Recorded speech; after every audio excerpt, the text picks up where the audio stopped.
Começando mais um Bola de Segunda. Hoje vamos conversar com a apresentadora e jornalista Mariana Spinelli, dos canais ESPN. E, bom, temos muita coisa para conversar com a Mariana. Vamos esperar ela entrar aqui, vamos falar um pouco sobre a carreira dela, sobre como que ela chegou na ESPN, falar bastante sobre futebol feminino e traçar os paralelos também do futebol com o voleibol. Certo?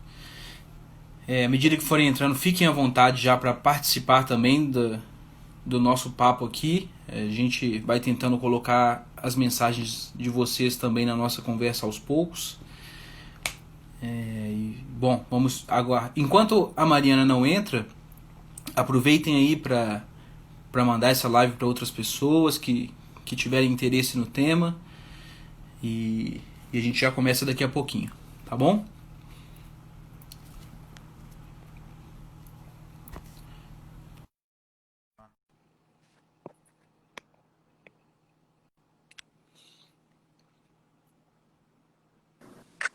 Cheguei. Começamos. Tudo bem? Tudo ótimo com você. Tudo certo. Tô deixando os trecos aqui no mudo, porque eu tava na correria danada. Aí pronto, senão vai ficar apitando. Tudo bem, Henrique? Tudo ótimo. Como que tá a pentelha da sua irmã? Ah, tá aí. tá lá trabalhando até também, tá na correria. Que bom. Saudade. Já vou até, né, pra quem estiver assistindo a gente, já vou falar aí. A Mariana é amiga da minha irmã, estudaram juntas. E por isso que a gente vai. De vez em quando eu vou colocar a Gabi nessa conversa aqui também, vou falar algumas coisas que ela já me contou pra gente desenvolver. Cuidado. Calma. Cuidado. Calma. Mariana, bom, primeiro eu queria te agradecer muito por ter aceito o nosso convite, né?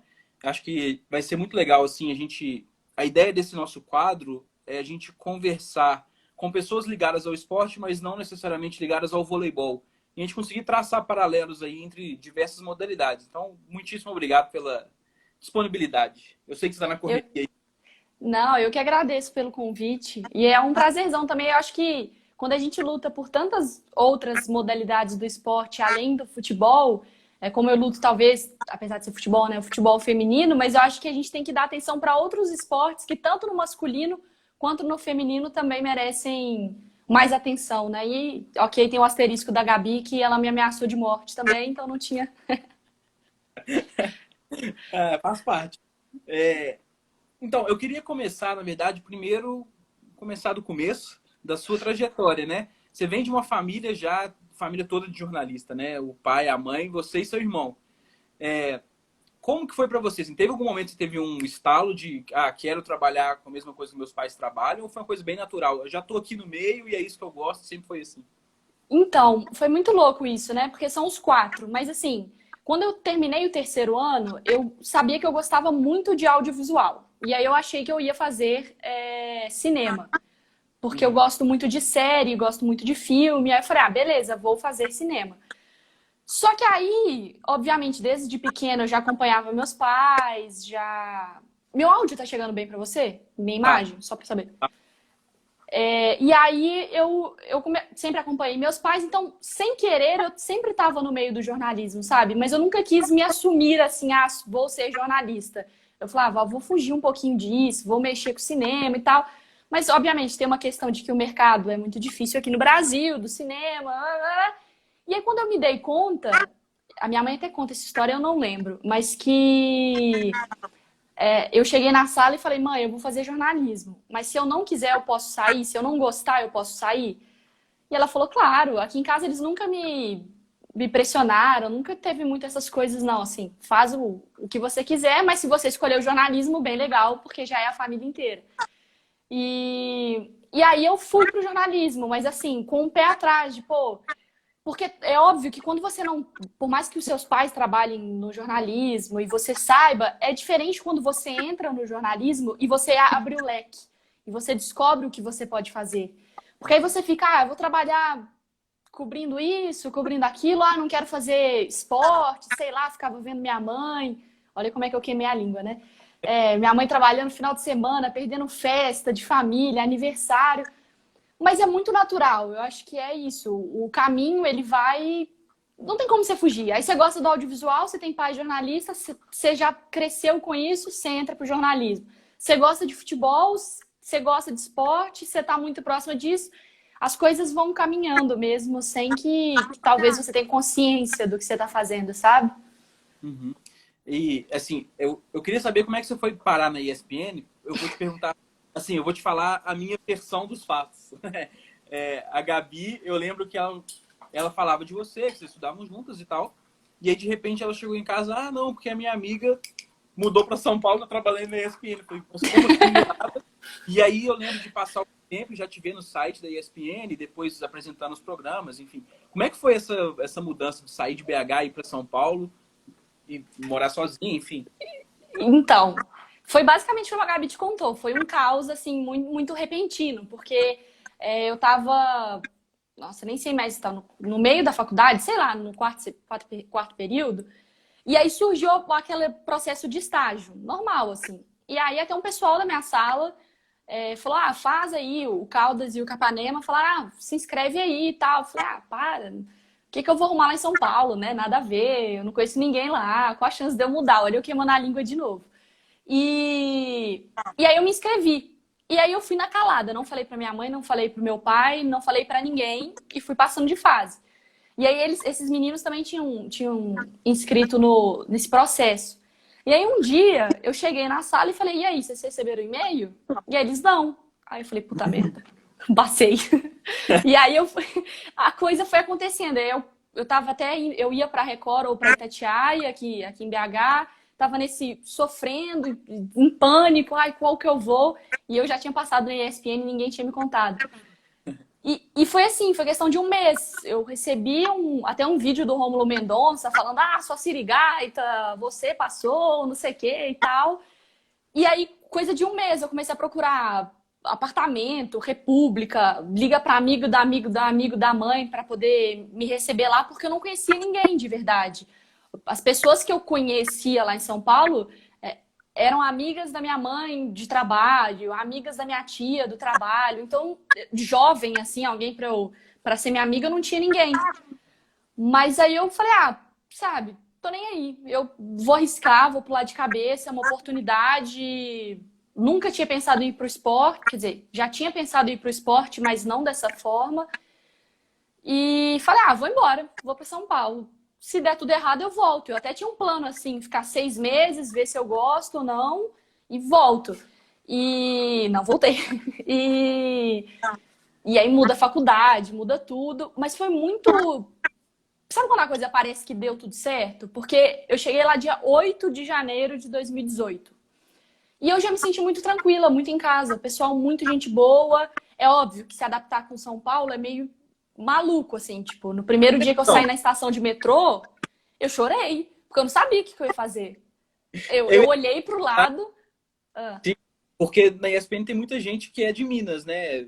Bertozzi, o próprio Rômulo que você falou, Mário Mar, enfim. Essa galera deve ter te ajudado muito na sua chegada, provavelmente. Com certeza, com certeza. E assim, tem os que já, né, que são os conhecidos, mas principalmente o Marra, o Bertozzi, que me ajudaram bastante. E porque eles conheciam minha mãe também, né? Então, eles foram muito, muito solícitos. Mas tem né, na parte de trás das câmeras que as pessoas não conhecem, mas tem o Felipe também, que é de Lagoa Santa. Tem a Clara, que ela, sem querer, a história da Clara é muito boa.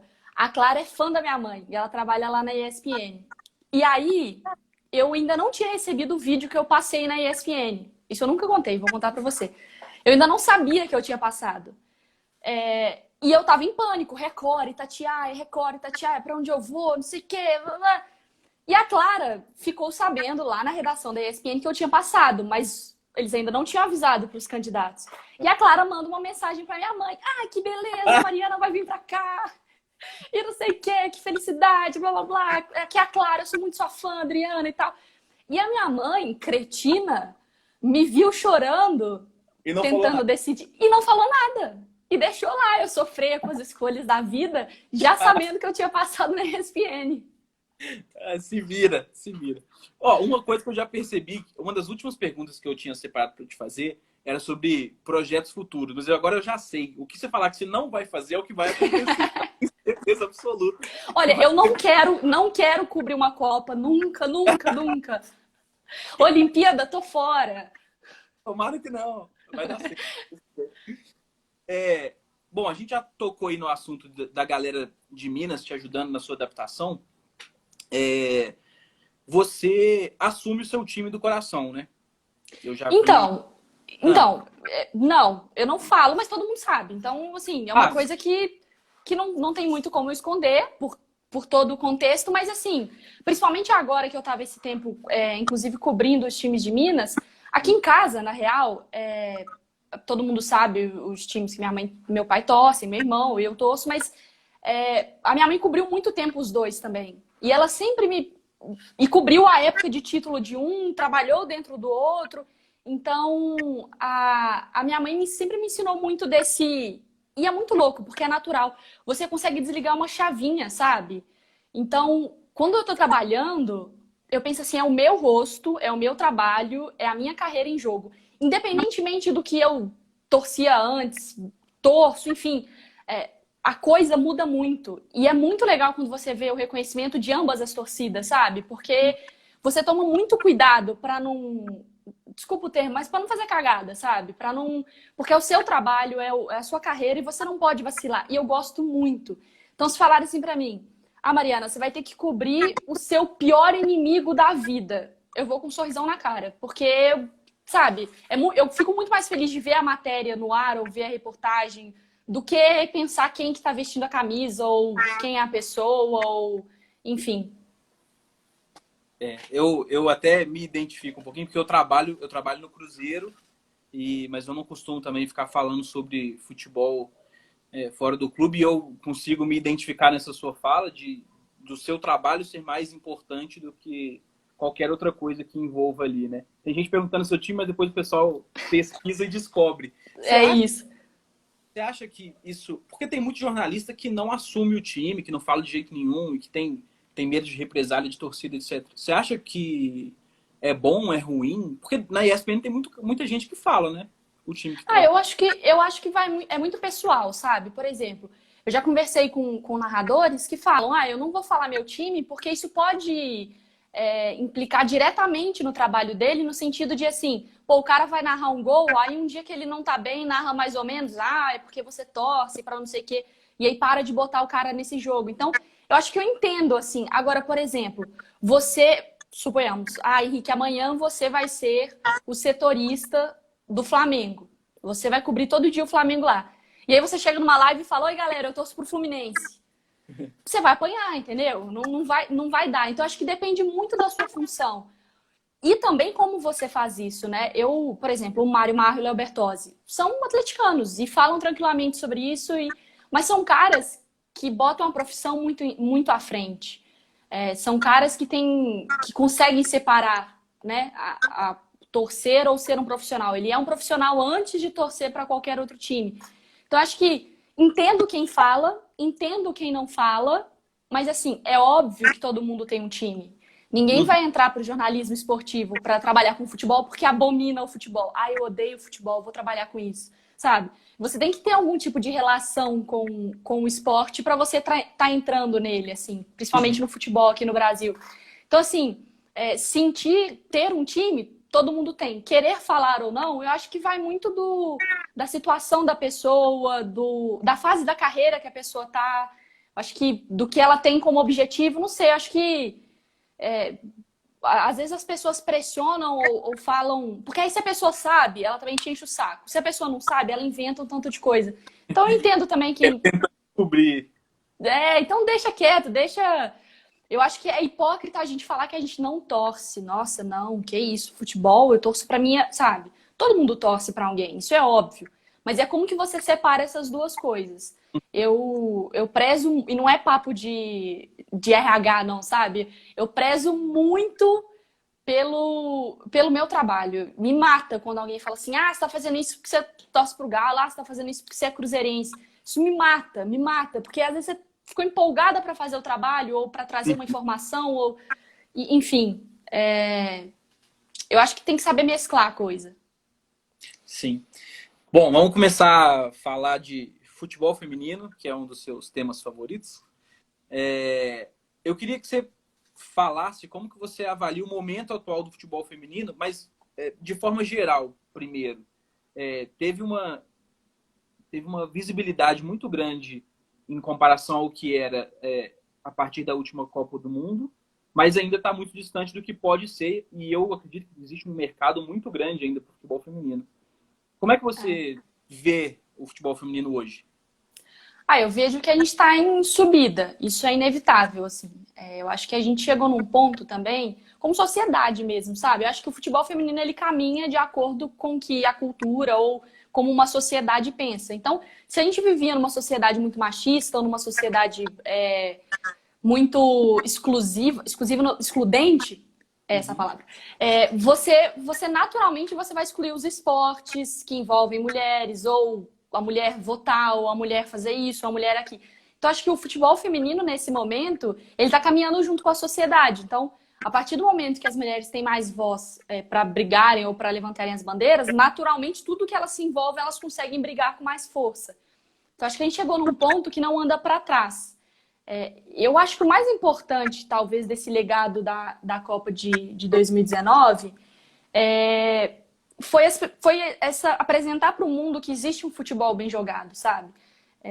Às vezes as pessoas falam assim, o futebol feminino é isso, o futebol feminino é aquilo. Eu entendo que é difícil de assistir por uma falta de transmissão, você não assiste tanto na TV e isso pode afastar. Quando chega uma Copa do Mundo que todo mundo consegue assistir, aí a pessoa fala, nossa senhora, eu não estava esperando esse tipo de jogo, ou não estava esperando essa qualidade, não estava esperando essa parte física. E aí tem muita gente que fala, mas é só Copa, não sei o quê. Pô, a gente teve a Champions transmitida na ESPN, a gente teve jogos de altíssimo nível, sabe? Tudo bem, um jogo talvez mais truncado, equipes se estudando mais, mas é uma evolução absurda taticamente, tecnicamente. E a minha grande questão é apresentar que existe um futebol feminino sendo jogado. Não é uma causa, é óbvio, é uma causa, mas não é uma coisa só assim, um movimento social. É o futebol, é bola. Então vai ter lambreta, vai ter caneta, vai ter briga. Você vai ver jogadora dando socão na cara da outra, sim. Você vai ver carrinho. Não que isso seja uma coisa legal, mas assim... Mas acontece. Acontece, né? Mas assim, você vai ver o seu futebol que você tanto preza no futebol masculino, você vai enxergar ele no futebol feminino também. Então, eu acho que talvez, né, em tese, a gente tem a Olimpíada no ano que vem, é mais uma subida pra gente. Então, Campeonato Brasileiro rolando, mais gente assistindo, as redes sociais fomentando muito, muito, muito mais. Então, você consegue seguir pessoas que produzem conteúdo, você tem portais, você tem jornalismo independente, você tem influenciadores.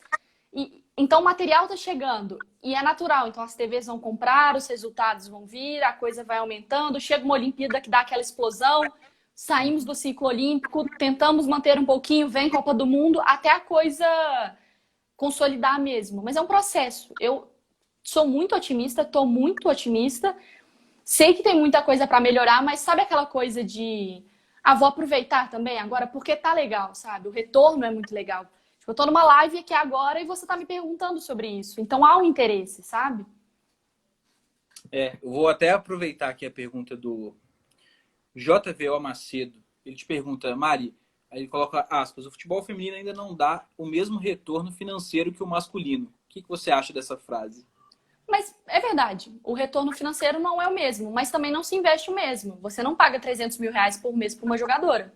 Então, você também não vai receber 1 milhão de retorno, sei lá quanto que um futebol masculino vai te dar de retorno. Então, quando a gente às vezes fala assim, eu quero igualdade.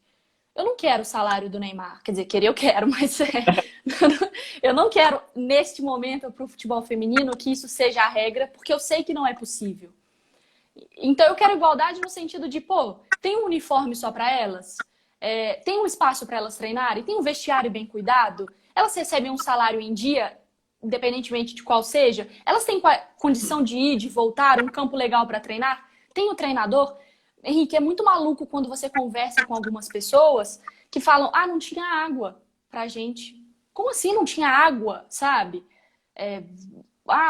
O feminino não tem uma camisa própria. Como que as mulheres não têm uma camisa feita para elas, sendo que elas jogam e elas usam aquele escudo? Então, representando o clube. Então representando uma marca, então assim, não dá o mesmo retorno? Não dá o mesmo retorno. Qualquer pessoa que converse comigo, eu falo sim, não dá o mesmo dinheiro. Exatamente. Mas talvez por isso é um produto muito mais barato para você investir. É uma área que você pode colocar sua grana, que o retorno, se você investe R$ 5 e você recebe 8, já é um lucro. Então eu acho que é esse o pensamento que a gente tem que ter. Não é botar 1 bilhão agora para esperar 1,5 bilhão. É você, ao invés de dar 50 mil reais por mês pro seu time, dá 100. Você não paga 100 mil para um pé de rato que é banco de reserva que todo mundo do seu time odeia? O que faz de diferença esses 50 mil para você melhorar a academia? E aí eu vi aqui o JVO Macedo falando oferta e demanda. E como que você vai saber o que seu público quer se você não oferece nada para ele? É óbvio que talvez você não vai assistir o jogo do Atlético, ou do Cruzeiro, ou do Ibis, ou de qualquer time, se ele nem é apresentado de uma forma interessante para você. A transmissão é ruim, o campo é ruim, você não conhece as jogadoras, como que você vai consumir isso? Agora você pegando em números. Hoje, a gente teve um recorde de audiência no primeiro Clássico Barcelona e Real Madrid. O jogo foi nesse final de semana. 240 mil pessoas assistindo na televisão espanhola. A gente tem um recorde de audiência no Brasil numa final de Copa do Mundo que não tinha o Brasil. A final foi Estados Unidos e Holanda. Recorde de audiência. A gente tem uma Champions League sendo transmitida na ESPN com audiência, com trending topics todo dia falando sobre a Champions. Nós temos uma final do Paulista que lotou o estádio de Itaquera entre São Paulo, agora a Neoquímica Arena, né? Mas que lotou a Arena do Corinthians. Entre São Paulo e Corinthians, o maior público da história do futebol brasileiro entre clubes. A gente teve Jogos Olímpicos no Rio de Janeiro. Eu fui aqui no Mineirão, o Mineirão abarrotado de gente, lotado. Eu chorei quando eu entrei. Então, assim, existe demanda. Só que você tem que saber quando você vai ofertar, como você vai ofertar, qual a condição que você vai dar. Você tem que enxergar isso como um produto mesmo. O JVO Macedo está perguntando, comparando os números masculinos, esses números são grandes ou não? Comparando com o masculino, não é a mesma coisa. Obviamente não é a mesma coisa. Isso é natural. Mas é o que eu estou te falando. O nível de investimento, ele te dá um retorno proporcional. Então, você não precisa botar R$ 1 bilhão para ter 1,5 bilhão. Você pode botar 50 mil para ter 100 mil. Já é um lucro. Na próxima temporada, você bota 100 mil e recebe 50 mil, 150 mil. Já é lucro. E aí a coisa vai acontecendo. O que eu sempre falo para as pessoas é 1991, o Brasil já era tri da Copa do Mundo. Tri mundial, né? Enfim, 91 foi a primeira Copa do Mundo feminina. Então, para pensar. O masculino, em 1950, a gente estava assistindo... A gente não, né? O Maracanaço estava rolando... E você que olha como que o futebol foi crescendo nesse período. O futebol feminino, em 1991, ele estava tendo a primeira Copa do Mundo experimental pela FIFA. Não tinha nem clube, não tinha nem campeonato. Então, assim, a gente tem que pensar que a gente está vivendo um processo. E tem que enxergar esse futebol feminino como um produto. O que eu posso fazer para que esse produto seja consumido? Primeiro, a primeira coisa, esse produto tem que ser bom. Então, você tem que ter um gramado legal, condições legais e dar espaço para essas atletas treinarem. Beleza, tô com um produto bacana, eu chego numa empresa. Pessoal, olha o que eu tenho aqui. Eu tenho futebol feminino, gramado, qualidade, treino. Elas estão evoluindo, óbvio, mas tem técnico, doutor da assistência. Olha que legal, vamos transmitir isso? Vamos transmitir isso. O consumidor, ele assiste na TV. Fala, putz, que legal o futebol feminino. E aí ele compra algo relacionado a futebol feminino. Ele vai no jogo do futebol feminino. Ele coloca a filhazinha na escolinha. Então é um ciclo. Não dá pra um campo, num matagal jogado no quintal aqui de casa, você fala assim, mas ninguém transmite. É óbvio, seu produto é horrível. Exato. Então, tem que ser um trabalho que vai levando para o outro. Não, perfeito. Eu concordo 100%. Assim, se a gente imaginar eu quero ter o salário do Neymar, mas o meu produto é horrível, o campo é ruim. É óbvio que vai ser impossível. Desculpa te interromper, rapidinho. O JVO Macedo está bem insistente. Por essas e outras não se pode exigir o mesmo investimento. Sim, foi exatamente isso que eu acabei de falar. Não é o mesmo investimento. O futebol masculino, vamos pensar numa folha salarial de um clube. Dá 1 milhão, sei lá, 2 milhões de folha salarial. No futebol feminino, imaginando que elas recebam um salário mínimo, às vezes nem isso, às vezes um pouco mais. Se você gastar 50 mil, 40 mil com o seu elenco, Por que você não pode gastar 75 mil? Não é o mesmo do masculino, nem perto, nem um terço, nem um quarto, nem um 10º. Se pegar a renda de um jogo do masculino, você banca a temporada do feminino, uma boa Não, você temporada. banca 2, 3 anos. Então não é o mesmo investimento, é o mesmo tratamento. Então, assim, se eu tenho um time de futebol feminino, eu vou colocar ele para treinar num campo bom. Talvez no campo principal do CT, não. Beleza, porque o time masculino tá lá, ainda é a prioridade. Tudo certo. Mas tá certo essas atletas não receberem, não terem o que comer, talvez não ter auxílio para chegar no CT. O treino é de qualquer forma, nos buracos aí que você pode se machucar. Não tem treinador, tem uma comissão que é um cara, não tem categoria de base. Como que você desenvolve seu produto? Como que seu produto evolui? Como que o futebol feminino fica bom se você não trabalha nele, sabe? Eu acho que é essa visão. Não é igualdade de investimento, é igualdade de tratamento. Condições, né? Tem que ter Condições. condições para trabalhar. É isso. E como que você avalia assim, o futebol feminino hoje no Brasil? O investimento tem que vir dos clubes, tem que vir da CBF. Como é que você enxerga essa relação? Quem que tem que tomar essa iniciativa para melhorar essa... Eu acho que, assim, mais uma vez, é uma cadeia, né? Que eu sempre defendo muito. Mas eu acho que, assim, antes de cobrar qualquer coisa, eu acho que precisa ter uma visão de grana mesmo. Eu sempre uso o Lyon, que é o grande exemplo. O presidente do Lyon, ele ama o futebol feminino. Quando você conversa com as jogadoras, elas falam, ele apoia, ele gosta. E aí ele tem um retorno. Mas por quê? Porque o cara não é bobo. O cara sabe que ele vai ter um retorno. A marca do Lyon se valoriza, ele consegue patrocínios específicos para as mulheres, ele consegue atingir um público que talvez o futebol masculino não consiga, ele consegue fazer negócios dentro do futebol feminino e ele é uma potência, ganha dinheiro, tem premiação. Então, olha como que ele já tem um retorno de grana mesmo, não é nem falando de futebol, é visão mercadológica. Então, aqui a gente ainda é burro, porque a gente tem um país com mais da metade sendo mulheres, e a gente não enxerga elas como potenciais consumidoras. Eu tinha um caderninho aqui que eu perdi, mas que, tipo, 45% da chefia econômica dos lares são por parte das mulheres. Ou seja, as mulheres que têm o dinheiro. E você não deixa ela consumir. E mesmo o homem também tem que consumir o futebol feminino. Mas acho que o clube tem que entender ele como um produto. Eu posso ter isso, que eu gasto pouquíssima grana, que eu invisto pouquíssimo, eu não preciso botar muita grana. Só que daqui 2, 3 anos eu vou receber o triplo do que eu investi. Olha como que isso é interessante. E aí eu consigo fechar um patrocínio.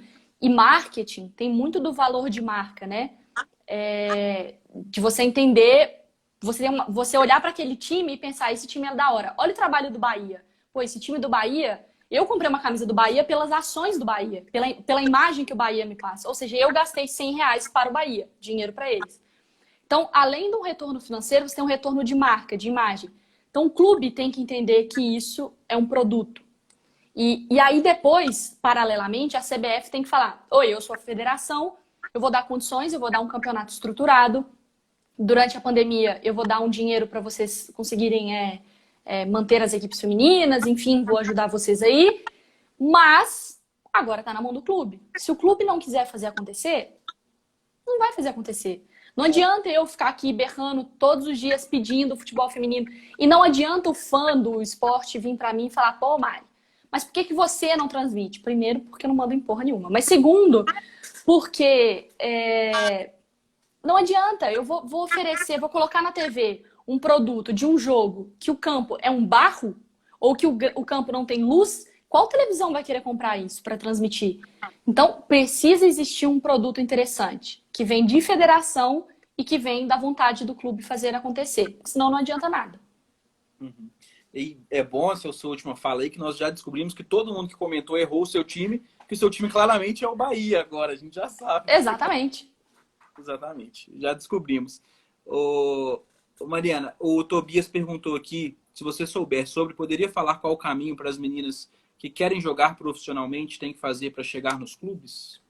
Então, eu acho que o primeiro passo é aquela coisa bem de criança, né? Você começa numa escolinha, e aí você vai treinando, e você chega numa certa idade, e aí tem rolado muitas peneiras. Então, acompanhar páginas que falam sobre futebol feminino, é acompanhar pessoas que trabalham nesses clubes, E, por exemplo, lá em São Paulo, eu fui ano passado eu já perdi a noção de tempo, mas teve uma peneira da Federação Paulista de Futebol. Então, organizada pela Aline Pellegrino, que hoje é coordenadora de competições da CBF, mas ela estava na Federação de São Paulo. E ela fez uma peneira, sub-10, sub-14 e tal, chamou olheiras de cada do Corinthians, então tava a Dani Alves lá, tava o Lucas, técnico do São Paulo, se eu não me engano, tinha gente, enfim, do Santos, tinha gente do Palmeiras, e essas meninas jogaram bola lá, e aí era uma peneira, e algumas jogadoras foram chamadas, tinham meninas de todos os lugares do Brasil, depois Andressa Alves foi lá, Cristiane foi lá. Então é mais ficar atento e participar dessas peneiras. Não tem muita solução. É entrar num time amador que talvez dispute um campeonato mineiro, talvez dispute algum estadual para você ser visto ou conhecer outras pessoas. Mas acho que é só assim mesmo. Boa. Teve uma pergunta aqui para cima que eu já perdi quem que foi. Vou até pedir desculpa se a pessoa quiser mandar o nome de novo, manda aí. Perguntando da sua entrevista com a Pia, treinadora da seleção feminina. Como é que você está enxergando aí essa nova fase da seleção feminina, com uma treinadora de fora? Como é que foi seu papo com ela? O que você percebeu aí? A Pia é sensacional, né? Primeiro que eu já era muito fã dela, porque ela que apresentou para o mundo, talvez uma das minhas jogadoras preferidas, que é a Tobin Heath, que joga nos Estados Unidos. E a Pia, assim, o currículo dela, né? Bicampeã olímpica, etc, etc. A mulher sabe muito. Mas mais do que ela sabe muito, que é o importante, mas ela também gosta muito. Ela não vê o futebol feminino como um trampolim. Ah, eu vou trabalhar aqui porque eu não dei certo no masculino, ou eu vou trabalhar aqui para depois ir treinar um time masculino. Ela não pensa nisso. Ela jogou bola, então ela é do meio. Então ela sabe as dificuldades, as angústias. Ela é uma mulher, então é uma mulher que ajuda nessa compreensão também, né, dessa vivência, dessa questão do machismo. Enfim, ela sabe de tudo. E ela também é uma mulher competente. Então ela não está ali por cota mulher. Então ela tem todos os pré-requisitos importantes para ocupar esse cargo. E foi muito legal, na verdade, a chegada da Pia. Demorou muito para a CBF acordar, mas o Caboclo tem feito um trabalho que aparenta ser muito sério. Então traz a Pia. Agora chega a Duda Luzielli e a Aline Pellegrino na CBF. Uma para cuidar de seleções todas e uma para cuidar das competições, que é a Pelé, para reforçar o Campeonato Brasileiro, ter essa conversa com todas as federações, Campeonato Brasileiro A1, A2. Então, é um momento muito bom para a gente, na verdade. Mas a gente demorou muito para fazer todos esses movimentos. Então, talvez o resultado não seja tão imediato, sabe? E aí eu vou trazer o gancho do vôlei. Porque quantas meninas altas, nesse tempo inteiro, que a gente não sabia que existia uma seleção feminina, ou sabia, assim, muito pouco, elas não foram pro vôlei. E elas poderiam ter sido goleiras. Elas poderiam ter sido centroavantes. Elas poderiam ter sido grandes zagueiras. Mas que a gente falava, menina, vai pro vôlei. E talvez a gente perdeu uma geração. Então a gente vai começar a colher esses frutos nos próximos anos, com o Campeonato Brasileiro se fortalecendo, novos talentos ganhando um pouquinho mais de cancha, as jogadoras mais novas tendo interesse de realmente seguirem no meio do futebol feminino. Então, a própria Pia, nessa conversa que eu tive com ela, foi uma conversa muito honesta dela, assim. Eu perguntei para ela, a gente está pronto para os Jogos Olímpicos do ano que vem? Ela falou, olha, você não pode achar que uma técnica vai chegar aqui hoje e dar 2, 3 treinos e eu mudei tudo. É óbvio que algumas coisas mudam. Ela sabe disso. Então, assim, ela quer conquistar o ouro olímpico ano que vem. Mas ela tem a consciência de que talvez não seja ela que vá colher esses frutos. Talvez seja uma próxima treinadora, um próximo comandante que vai colher esses frutos. O que é muito legal de ver que ela não é egoísta, sabe? Egocêntrica. Eu estou aqui, eu vou conquistar esses títulos. Ela sabe que o trabalho dela é muito maior. É por uma categoria num país, culturalmente falando, assim. Então, é de encher de esperança mesmo, porque você vê que a pessoa gosta do que ela faz, sabe? Sim. Só não tira todas as grandonas do vôlei, não, porque... Tá bom, a gente divide. Vamos E dividir. um pouquinho com basquete e aí a gente dá aquela revezada. Exatamente, mas deixa pro vôlei que a gente tá indo bem. Você tocou no ponto de falou até de categoria de base, das gerações das meninas que estão chegando e tal. É, eu vou te perguntar, porque eu trabalho com categoria de base no vôlei, mas eu realmente não sei sobre o futebol feminino. Existe categoria de base nos clubes? E como é que é Alguns sim. essa estrutura? Como que isso funciona? Então, os clubes, eles têm categoria de base, mas o que já é muito importante, porque você não vai ter, né, nunca um time que não cultiva a longo prazo, né? Que só tem um time para a temporada. Mas não é muito, não são todos os clubes que dão essa atenção. Então, durante a pandemia, o Atlético cortou, por exemplo, a equipe de base, para conter os gastos, o que não faz o menor sentido. Mas a gente tem um treinador muito bom na seleção sub-20, que é o Jonas, inclusive que convocou jogadoras agora de Atlético, de Cruzeiro, enfim, para a seleção. Então, a seleção estando bem estruturada e tem uma equipe muito em sintonia, então a Pia, o Jonas e a Simone Jatobá, sub-17, sub-20 e a principal, que isso acaba influenciando um pouco nesse tratamento dos clubes. Mas é mais uma vez, eles não fazem nada sozinhos. Tem clube que não tá nem aí. Existe categoria de base, mas tem clube que não Larga, se importa muito. Isso é complicado. A gente nos nossas lives do YouTube, que a gente fala exclusivamente de vôlei, a gente sempre toca nesse assunto sobre a importância das categorias de base para o crescimento do esporte como um todo. Então, acho que esse pode ser o ponto principal onde deveria se investir a grana para o futebol feminino. Mas é mais uma vez aquela falta de visão de mercado, sabe? É o agora. Então tem que ter um time de futebol feminino, tem agora. Mas aí a gente não pensa que daqui 5, 6, 7 anos essas atletas... Pô, a Formiga tem 42 anos, sabe? E a Formiga tá jogando muito bem. Não tô querendo aposentar a Formiga, mas uma hora ela vai ter que aposentar. E a gente precisa estar pronta. E eu sempre trago esse exemplo. A gente tem nos Estados Unidos, a gente tinha a Abby Wambach, uma atacante fenomenal, ganhou a Copa do Mundo, monstro, centroavante. O que eles começaram a fazer? A transição. Surge uma jogadora chamada Alex Morgan. Começam a preparar a Alex Morgan. De repente, as duas estão jogando juntas. Sabe aquela coisa de passar o bastão? Sai a Abby Wambach e entra a Alex Morgan. Tomou a posição. Agora, os Estados Unidos está tentando desenvolver novos talentos. No meio de campo, a Rapinoe não vai jogar para sempre. Daqui a pouco está parando. Mas você já tem outros nomes, Sam Mills, Rose Lavelle, Lindsay Horan, jogadoras que estão fazendo esse trabalho de transição. No Brasil, pô, a gente está pensando nisso agora, com a Marta com 34 anos, com a Formiga com 42, com a Cris. Então, assim, a gente é muito triste no sentido de, pô, a gente chega numa Olimpíada e todo mundo fala: ah, eu quero um título, eu quero a medalha olímpica, eu quero conquistar a Copa do Mundo. Todo mundo quer. Mas você tem que trabalhar isso. Você precisa trabalhar ao longo de vários anos uma seleção forte para quando chegar essas competições, você vencê-las. Se você não prepara essas seleções, você vai... Pô, imagina o tanto que Marta, Cristiane, Bárbara, Érica sofrem de pressão mesmo, porque elas trabalharam muito tempo sem nada. E sendo cobradas de pipoqueiras, que chega na hora H e perde, mas, sabe, são sempre elas, para sempre elas. Então, a gente tem que ter um pouquinho de paciência para ver esses resultados, mas não deixar de cobrar, claro. É o mal muito do esporte no Brasil, do imediatismo, né? A gente quer tudo, Sim. Quer ganhar agora, tem que ser agora. Não, e se perdeu não vale, né? Ah, acabou a geração. E aí ninguém serve, a Marta 1 milhão de vezes melhor do mundo. Não serve mais, tá velha, blá, blá. Temos que fazer tudo de novo, troca todo mundo, manda o treinador embora.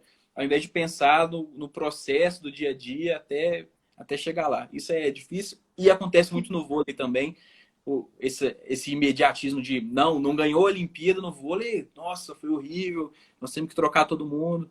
E essa mentalidade, acho que é o ponto principal pra gente... Porque não vai dar para ganhar sempre, né? Então, por exemplo, os Estados Unidos, eles perderam em 2011 a Copa. Aí, em 2015, elas vencem. É isso? 2011 elas perdem isso. E 2019 elas ganham de novo. Ou seja, teve um processo de derrota. A hegemonia foi quebrada.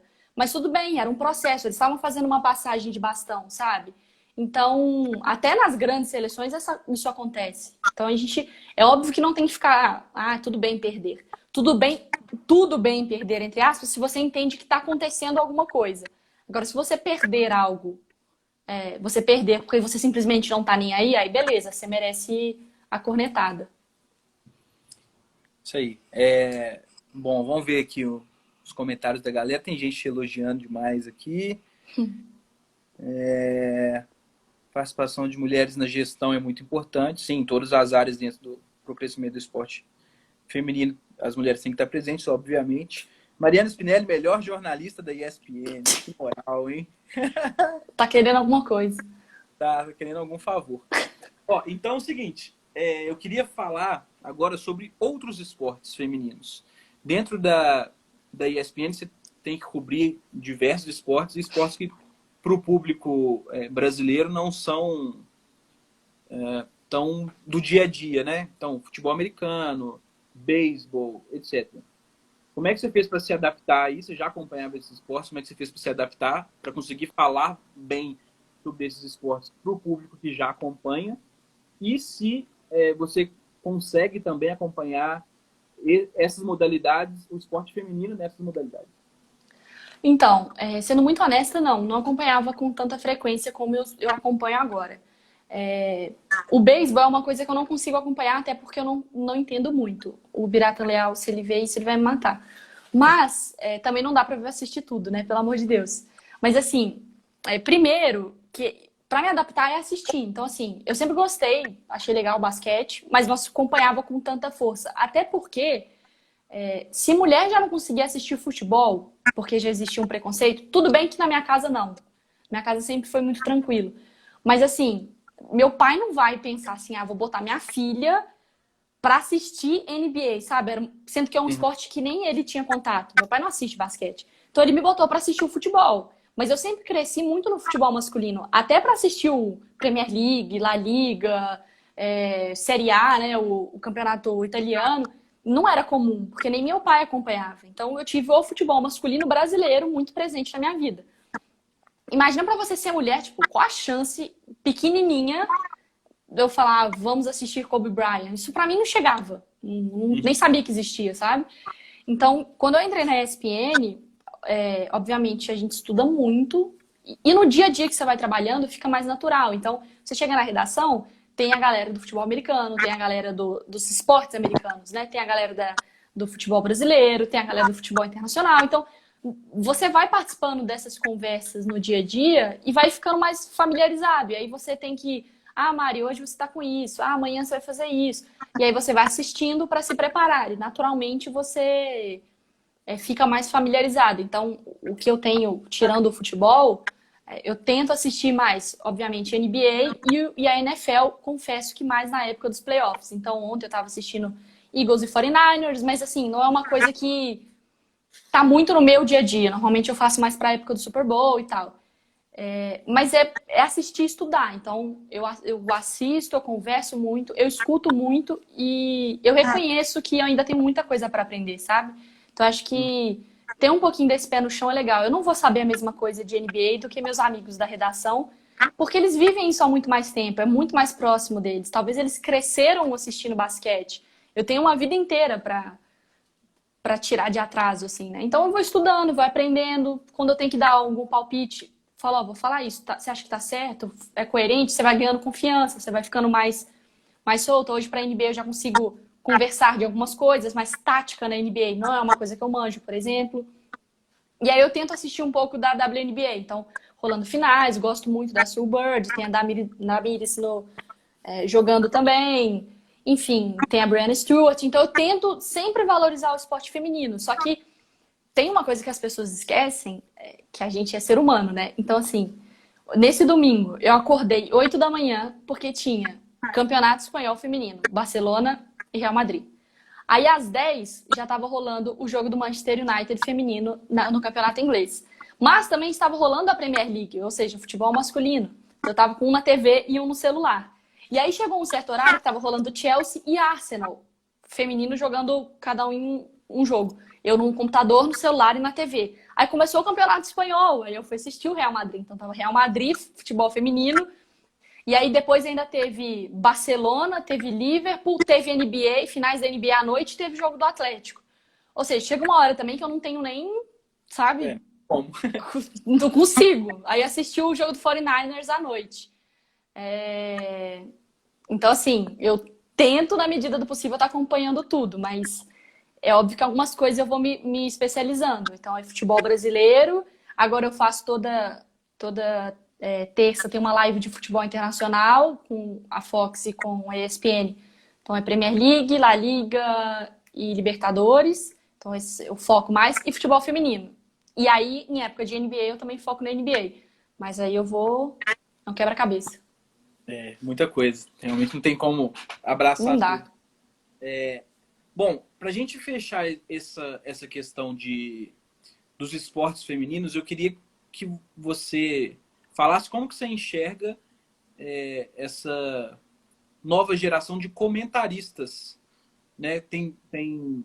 A gente tem visto mais espaço para mulheres comentando nos canais na ESPN, acho que sempre teve bastante, mas no Sport TV tem tido bastante agora também. Como é que você enxerga essa nova onda aí? Eu acho que é muito natural, sabe? É todo daquele processo que a gente está falando. Então, as mulheres começam a ter mais voz na sociedade, elas começam a brigar pelo seu espaço e elas começam a ocupar os espaços. E a gente está vendo bem esse processo de transição, né? Então, para a gente fica muito claro, quando você liga a TV num dia, não tem, no outro tem 5 mulheres no canal. Aí você percebe, porque a gente está bem nessa geração que está fazendo essa mudança mesmo, né? Eu fico pensando para minha avó, sei lá. A minha avó, durante a Champions feminina, primeiro que ela liga o jornal hoje e tem uma mulher negra apresentando o jornal, que para ela já é uma mulher e uma mulher negra. Pensa minha avó imaginando isso há poucos anos atrás. Aí ela muda de canal para ESPN e tá rolando futebol feminino com a neta dela comentando. Sabe? Então, a gente está vivendo um pouquinho dessa mudança. E eu tô vendo aqui, espero ver mulheres negras comentando. E é uma parada que eu sempre falo. Eu tô falando ainda de uma posição muito privilegiada. Porque eu, como mulher branca, tenho uma vida muito mais fácil que uma mulher negra. Então, nessa escala de conquista, eu não tenho que falar assim, chegamos. Não, nós não chegamos. Mulher branca, cheguei, ok.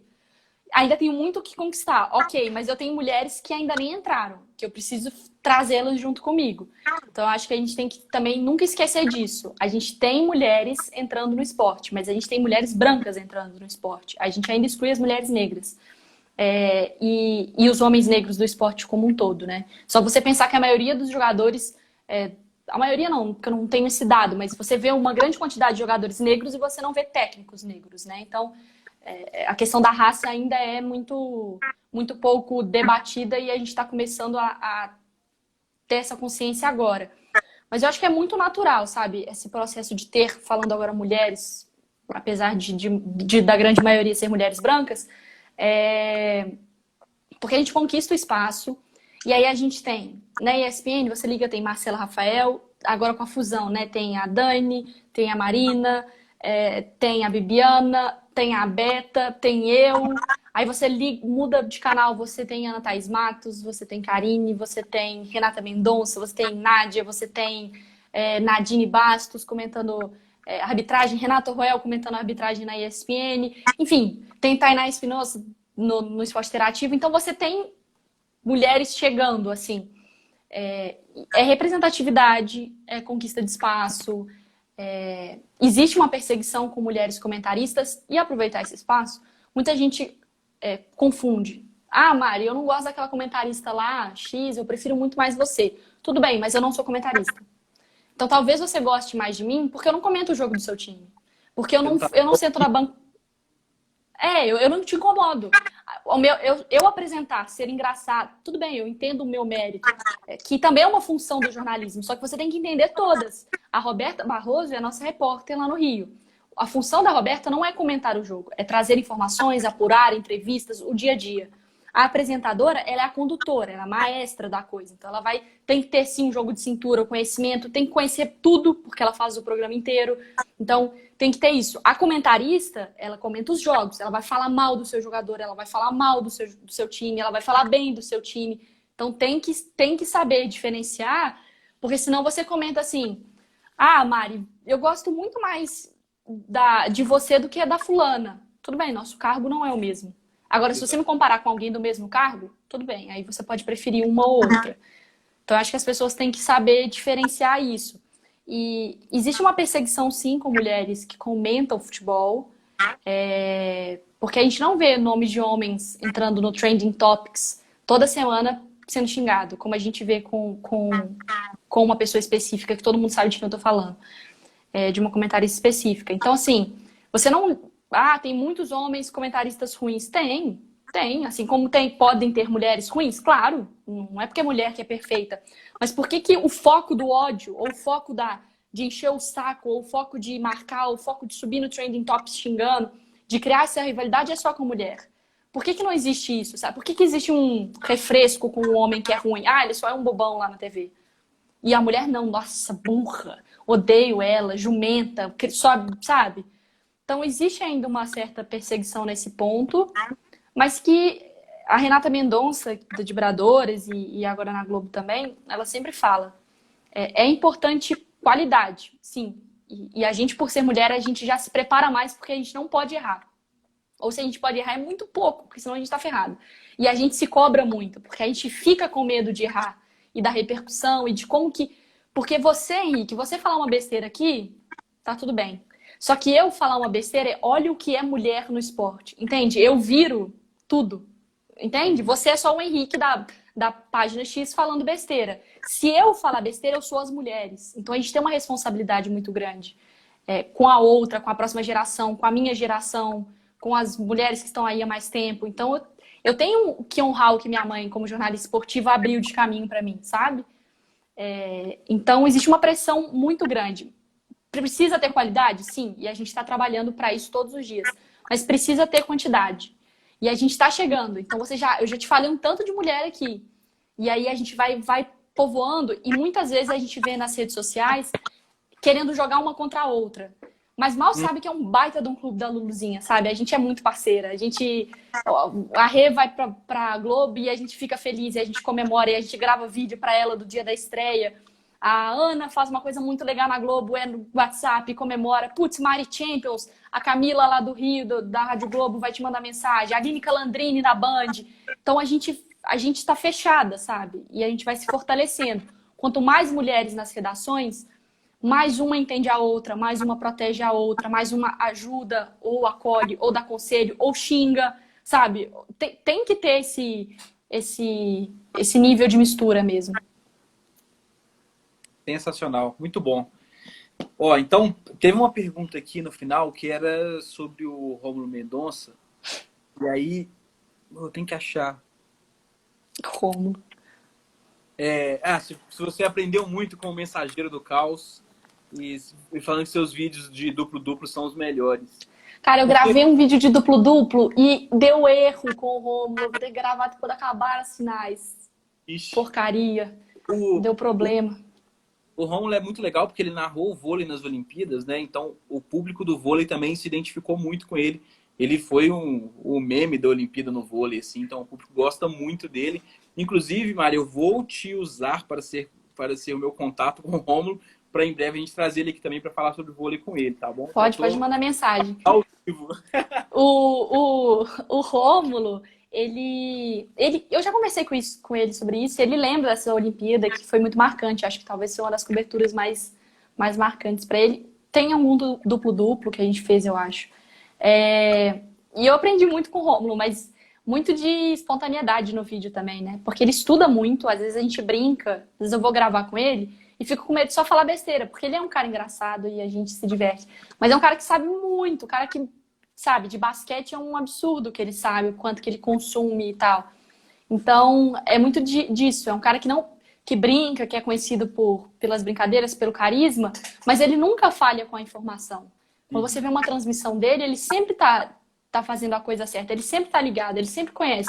A câmera fecha em alguém, ele sabe quem é. Então, muito de saber mesclar um pouquinho, não de mesclar, mas de saber trabalhar a coisa junta, né? Do humor, quando precisa, do estudo, da seriedade, do momento quente do jogo, você falar a coisa certa. E também é mineiro, né? Então já facilita muita coisa. É verdade. Bom, Mari, nós estamos chegando a 1 hora de de live. Vou te agradecer muitíssimo pela disponibilidade, pela conversa, que foi muito legal.